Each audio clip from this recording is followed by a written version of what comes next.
This is the final chapter for SACKHEAD, the book that I have wrote. This chapter contained a few curse words in it.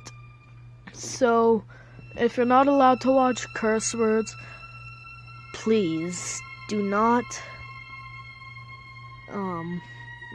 do not watch it. Sorry, my thought train. Alright, without further ado, let's continue the book. And if you haven't watched the rest, remember, watch chapter 1 and 2 to get this. Alright, see you in the book.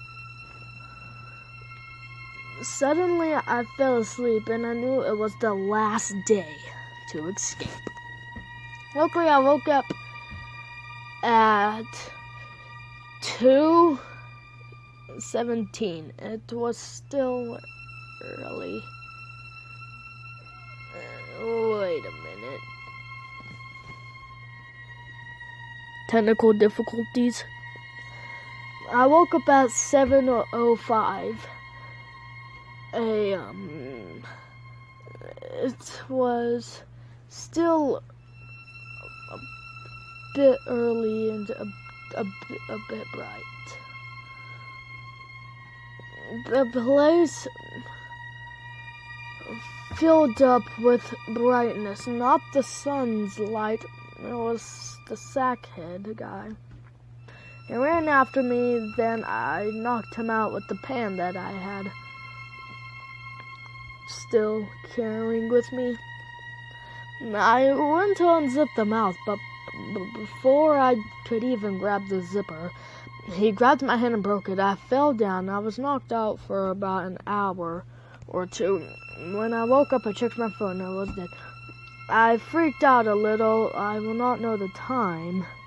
It was still a tiny bit bright, so I knew it wasn't night just yet. I figured it was 9. It started to rain a little, but the rain was that black liquid. It made me nervous. I kept moving. My legs were sore, and my head still hurt. At the time, the blood on my face was dry. I peeled it off. I went to use the restrooms. Before I did, the SACKHEAD guy was there. I walked into the restroom fast, hoping he didn't see me.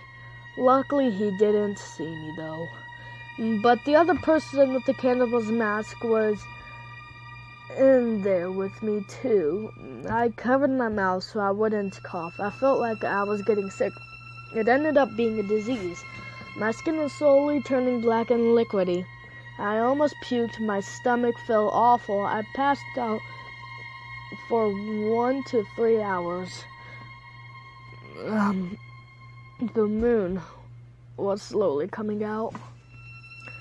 I didn't worry about the time just yet, but the day was turning into night, of course. It was dawn. I kept moving and trying to use as much energy as I could without falling.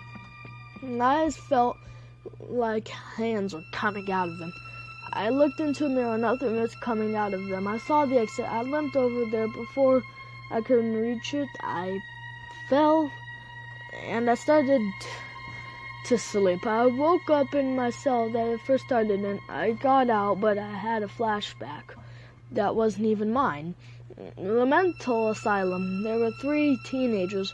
1 was a girl, 2 were boys. One of them fell off a roof building, and the other boy had shot himself, and the girl got ran over. They were soon rushed to the mental asylum, so I followed the ambulance car. One of them had permanent brain damage, and the other ones were trying to find out if they can bring him back to life. Of course, they brought him back to life, and one of the boys turned into a cannibal. I'm pretty sure it was the one with the cannibal's guard on. Another covered his face with a sack because his face looked hideous. The girl had lost her arm.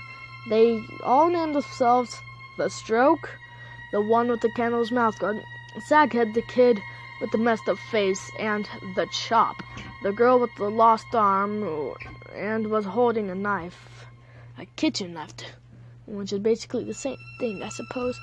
With flashbacks up, I wondered why I was seeing things that didn't even belong to me. And I went down the stairs wondering how and why I saw that flashback that wasn't even mine.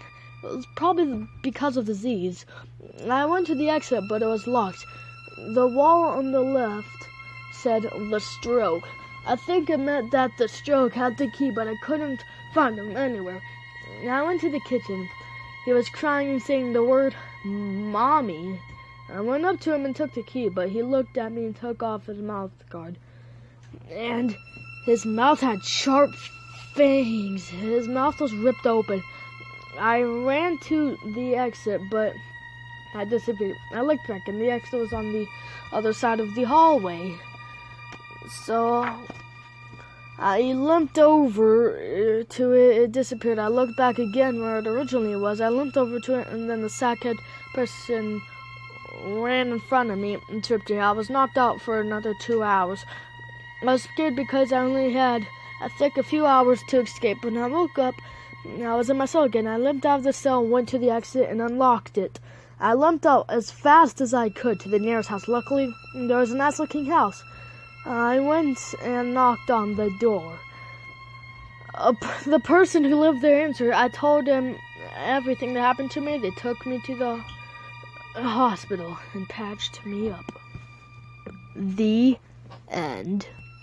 So I hope you guys liked the book, and please leave a like, subscribe, I guess leave a comment, and